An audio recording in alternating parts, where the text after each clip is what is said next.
ክቡር ፕሬዝዳንት እስማኤል ኦመር ጌሌ የጅቡቲ ሪፐብሊክ ፕሬዝዳንት፣ ክቡር ፕሬዝዳንት ሐሰን ሼክ የሶማሌ ፌደራል ሪፐብሊክ ፕሬዝዳንት፣ የተከበሩ አቶ አደን ፋራህ፣ የተከበሩ አቶ ሙስጠፌ ዑመር፣ የተከበረ ወንድማችን ኑረዲን ሀጅ ኬንያን ወክሎ መካከላችን የሚገኝ፣ የተከበሩ ኡጋዛችን ወጣቱ ኡጋዛችን፣ እንዲሁም በዚህ አካባቢ ያላችሁ የሀገር ሽማግሌዎች፣ ወጣቶች፣ የቻይና ሪፐብሊክ አምባሳደር እና የኩባንያው የስራ ኃላፊዎች፣ ክቡራትና ክቡራን እንኳን በደህና መጣችሁ፣ እንኳን ደስ ያላችሁ። ክቡራትና ክቡራን፣ ኢትዮጵያ ውስጥ ልናረጋግጥ የምንወደው የብልጽግና ጉዞ የ20ኛውን ክፍለ ዘመን መባቻ፣ የ21ኛውን ክፍለ ዘመን መጀመሪያ አጠቃላይ የዓለም ኢኮኖሚክ ጉዞ ከግምት ያስገባ ነው። በ20ኛው ክፍለ ዘመን አጋማሽ በኋላ የነበረው የዓለም የእድገት ጉዞ ለምዕራቡ ያደላ ሲሆን ከምዕራቡ ዓለም ውጭ የነበረው የዓለም ሕዝብ ከሞላ ጎደል በጨለማ ውስጥ የነበረ ነው ማለት ይቻላል።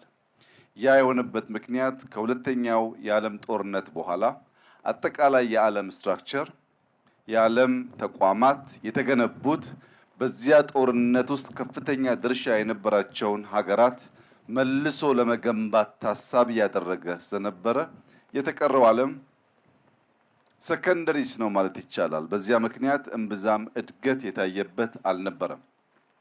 21ኛው ክፍለ ዘመን ግን አዲስ ምልከታ፣ አዲስ እይታ እና አዲስ የዓለም እድገትን ይዞልን መጥቷል። በ21ኛው ክፍለ ዘመን የመጀመሪያው ኳርተር ወይም የመጀመሪያው 25 ዓመታት የምዕራቡ ዓለም እድገት የመጨረሻ ፒክ የደረሰበት መሆኑን በገሃድ አሳይቷል። ሁለተኛው ኳርተር የኤዥያ አገራት ወደ ከፍተኛ የእድገት ማማ የሚደርሱበት ጊዜ እንደሆነ ያመለክታል። ሶስተኛውና አራተኛው ኳርተር የአፍሪካ ዘመን የመሆን እድሉ በጣም ከፍተኛ ነው።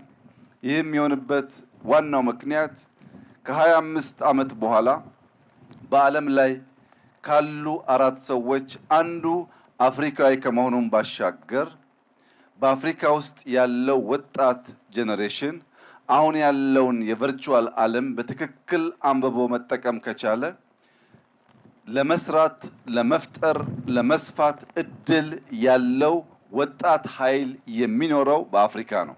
በዚህ ምክንያት በሁለተኛው ኳርተር የ21ኛው ክፍለ ዘመን ጥሩ ዝግጅት ያደረጉ ፋውንዴሽን የጣሉ የአፍሪካ ሀገራት በሶስተኛውና በአራተኛው ኳርተር በዓለም ከፍተኛ እድገት ካላቸው ሀገራት ተርታ የመቀላቀል እድላቸው በእጅጉ የሰፋ ነው።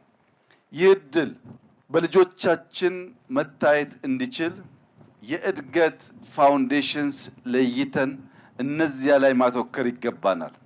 አንደኛው በህፃናት ላይ ያተኮረ ትምህርት ነው። በህፃናት ላይ ያተኮረ ትምህርት እነሱን ለነገ ስለሚያዘጋጅ። ሁለተኛው ኢንፍራስትራክቸር ነው። ኢንፍራስትራክቸር ሲባል መንገድ፣ ቴሌኮሙኒኬሽን፣ መብራት ያካትታል። በተለይ የመብራት እድገት በ20ኛው ክፍለ ዘመን አጋማሽ በኋላ እድገት ያረጋገጡ ሀገራት ምንም እንኳን ኢኮኖሚክ እድገት ያረጋገጡ ቢሆንም በነበረው የኢነርጂ አመራረት ችግር ምክንያት በተፈጥሮና በዓለም ላይ ጥቁር ጠባሳ የጣለ እድገት ነበር። በአንድ በኩል የዓለምን ኢንቫይሮንመንት የጎዳ፣ በሌላ በኩል ደግሞ እድገት ያረጋገጠ ጉዞ ነበር። እኛ በ21ኛው ክፍለ ዘመን አጋማሽና ከዚያ በኋላ ኢትዮጵያ ውስጥ፣ አፍሪካ ውስጥ እድገት እንዲመጣ የምናስበው ተፈጥሮን በሚጎዳ መልክ ሳይሆን ከተፈጥሮ ጋር በስምምነት ተፈጥሮን ሳንነካ የሚረጋገጥ እድገት ለማምጣት ነው። ለዚያ ሁነኛው መድኃኒት ደግሞ ክሊን ኢነርጂ ላይ ማተኮር ነው። ኢትዮጵያ በድፍን አፍሪካ እንደሚታወቀው ካላት የኢነርጂ ሶርሶች ከሞላ ጎደል ከክሊን ኢነርጂ የሚመረቱ ናቸው። ለዚህም አንዱ ማሳያው የአፍሪካ ግርማ ሞገስ፣ የአፍሪካ የመቻል ማሳያ፣ የአፍሪካ ህዝቦች ከፈለጉና ከወደዱ እንዲሁም ከተደመሩ አንጋፋ ስራ ጀምረው ሊጨርሱ እንደሚችሉ ያሳየው በኢትዮጵያውያን ታስቦ በኢትዮጵያውያን ሀብት ብቻ የተገነባው የህዳሴ ግድብ ለኛ ለኢትዮጵያውያን ኩራት፣ ለመላው አፍሪካ ደግሞ የምሳሌነት ምልክት ነው። በህዳሴ ግድብ በሃይድሮ ፓወር ከውሃ የምናመረጨው ኢነርጂ ክሊን ኢነርጂ ነው። ቅድም እንደተገለጸው በርካታ ቦታ ከዊንድ በውስን ቦታ በጂኦተርማል ሌላም ግድቦች እየገነባን ስለሆነ ኢትዮጵያ የሚቀጥለውን የአፍሪካን ዘመን እድገት ለማረጋገጥ የሚጣለው መሰረት ከሞላ ጎደል በክሊን ኢነርጂ ላይ ያተኮረ መሆን አለበት ብላ ታምናለች። በዚሁም ምክንያት የተነሳ አይሻ ላይ እንደምታዩት በዚህ ክልል ኢነርጂ የማምረት ጅማሮ 2017 የተጀመረ ቢሆንም በኮቪድ እና በፋይናንስ እጥረት ዘግይቶ ባለፉት 1 ዓመት ተኩል ወይ 2 ዓመት ማክሲመም ይህ ፕሮጀክት የመጀመሪያው ፌዝ መጠናቀቅ ችሏል። ለዚህም የኢትዮጵያን መብራት ኃይል ባለስልጣን የቦርድ አባላት የሰራውን ኩባንያ በጥቅሉ የክልሉን ማህበረሰብ ማመስገን እፈልጋለሁ። የኢትዮጵያ እድገት የኢትዮጵያ ኢነርጂ ከአካባቢ ሀገራት ትስስር ውጪ ለብቻ በማደግ የሚረጋገጥ አይሆንም። የ21ኛው ክፍለ ዘመን አጋማሽ ለመላው አፍሪካ የመጣ ብስራት ስለሆነ እኛ ኢትዮጵያ ውስጥ የጀመርነው እድገት ጎረቤት ወንድም ሀገራትን የሚነካና አስተሳስሮ እንድናድግ የሚያደርግ መሆን ይኖርበታል። የኤሌክትሪክ ኮኔክሽን በእኛና በጅቡቲ መካከል፣ የንጹህ ውሃ ኮኔክሽን በእኛና በጅቡቲ መካከል፣ በክፍያ የሚደረግ የቶል ሮድ መንገድ በእኛና በጅቡቲ መካከል በከፍተኛ ደረጃ እየተስፋፋ ይገኛል። ሁላችሁም እንደምታውቁት ጅቡቲ በእጅጉ ለልባችን ለኪሳችን የቀረበ ሀገር በመሆኑ አብዛኛው ኢንቨስትመንት ከጅቡቲ ጋር የተሳሰረ ነው። በሬልዌይ፣ በሃይዌይ፣ በኤሌክትሪክ፣ በውሃ፣ በአየር፣ በዲፕሎማሲ ከዚያም በተጨማሪ እንደ አንድ ቤተሰብ የመተያየት ከፍተኛ ጠንካራ የሆነ ዝምድና ያለው ሀገር ነው ጅቡቲ። ፕሬዝዳንቱ ይህን ለማረጋገጥ መካከላችን ተገኝተዋል። እሳቸውንም እጅግ አድርገን እናመሰግናለን። ከሱዳን፣ ከኬንያ፣ ከታንዛኒያ ጋር እነዚህን ነገሮች የምንጋራ ሲሆን በቅርቡ ከሶማሊያ እና ሳውት ሱዳን ጋር በመንገድና በመብራት ለመተሳሰር ጥረት ተጀምሯል። ይህ ጥረት እንዲሳካ በኢትዮጵያ በኩልም በሶማሌ በኩልም እንዲሁም በሳውት ሱዳን በኩል በከፍተኛ ቅንጅት የሚሰራ ይሆናል። ምክንያቱም ኢትዮጵያ ያላት የተፈጥሮ ጸጋ ከጎረቤት ሀገራት ጋር ተካፍላ የምትበላ ከሆነ ጎረቤቶቿም እንደዚሁ ያላቸውን ጸጋ ከኛ ጋር የሚካፈሉ ከሆነ ምስራቅ አፍሪካ የሚለምን ሳይሆን የሚረዳ፣ የሚበደር ሳይሆን የሚያበድር፣ ከሌሎች የሚጠብቅ ሳይሆን የሚጠበቅበት ከባቢ የመሆን እድሉ በጣም ሰፊ ነው። እጅግ ሀብታም፣ ትልቅ ፖፑሌሽን፣ ትልቅ ገበያ፣ በወጣት የተሞላ ትውልድ ያለበት ከባቢ ስለሆነ በትብብር አብሮ የመስራትን፣ ከልማት የመቋደስን፣ በጋራ የማደግን፣ አንዱ ከሌላው የመማርን ልምምድ እያሳደግን ከሄድን ምንም ጥርጥር የሌለው የ21ኛው አጋማሽ የአፍሪካ ዘመን ይሆናል።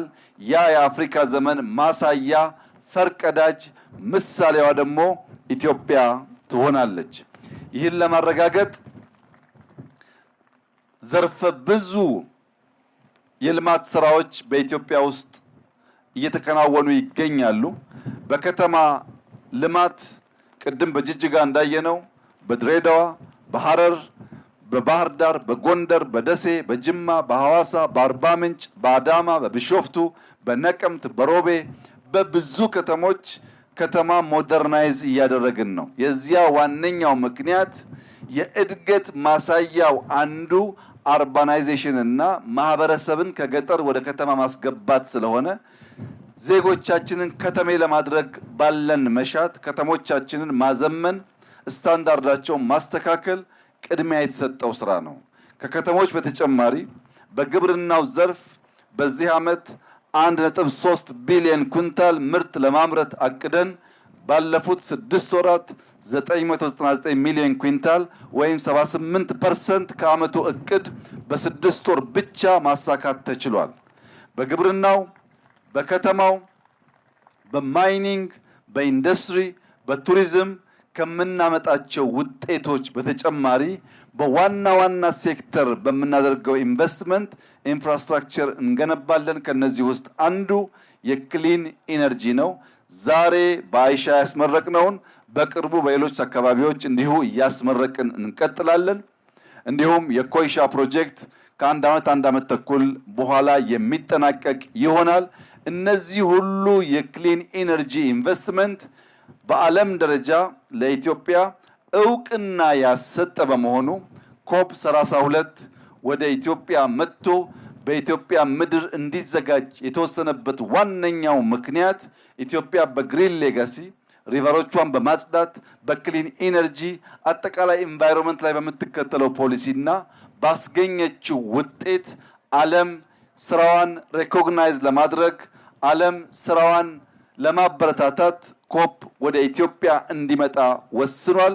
ይህን ውሳኔ አድንቀን አክብረን የተቀበልን ሲሆን ከአፍሪካ ወንድሞቻችን ጋር በመሆን በዓለም ላይ ለረጅም ጊዜ ከሚጠቀሱ የኮፕ ሰሚቶች አንዱ የሆነውን ሰሚት በ2027 በኢትዮጵያ ኢትዮጵያውያንን በሚያኮራ አፍሪካውያንን በሚያኮራ በተለይ ጅቡቲን፣ ሶማሊያን፣ ኬንያን፣ ሳውት ሱዳንን በሚያኮራ መንገድ የምናዘጋጅ መሆኑን ያከበሩንን በማያሳፍር መንገድ የምንፈጽም መሆኑን እያረጋገጥኩ እንደዚህ ያለው ድል እንዲበረታ እንደዚህ ያለው ውጤት እንዲጠናከር በድል እርካታ ሳይፈጠር በትጋት በትብብር አብረን እንድንሰራ አደራላችሁ ፈልጋለሁ። ጥሩ ጅማሮ ነው ያለው። በርትተን ውጤት እንድናስገኝ በርትተን ሀገራችንን የብልጽግና ማማ ላይ እንድናስቀምጥ በርትተን አፍሪካን በአድዋ ነጻነት ለብዙዎች አርያ እንደሆነው ለብልጽግናም ዳግም አርያ ለመሆን የበኩላችንን ሚና እንድንወጣ በታላቅ ትህትና እጠይቃለሁ። በዚህ ስራ የተሳተፋችሁ በሙሉ ከፍ ያለ ምስጋናዬን እያቀረብኩ ክቡር እስማኤል ኦመር ጌሌ የጅቡቲ ፕሬዝዳንት፣ የሁላችን አባት ወንድማችን ሐሰን ሼክ ከኛ ጋር ተገኝታችሁ የዚህ ደስታ ተካፋይ በመሆናችሁ ያለኝን ምስጋና እየገለጽኩ ይህ ፕሮጀክት የጋራ ፕሮጀክት ነው። ማስመረቅ ብቻ ሳይሆን ከኢነርጂውም በጋራ የምንጠቀም መሆኑን ልገልጽ እፈልጋለሁ። እጅግ አድርጌ አመሰግናለሁ።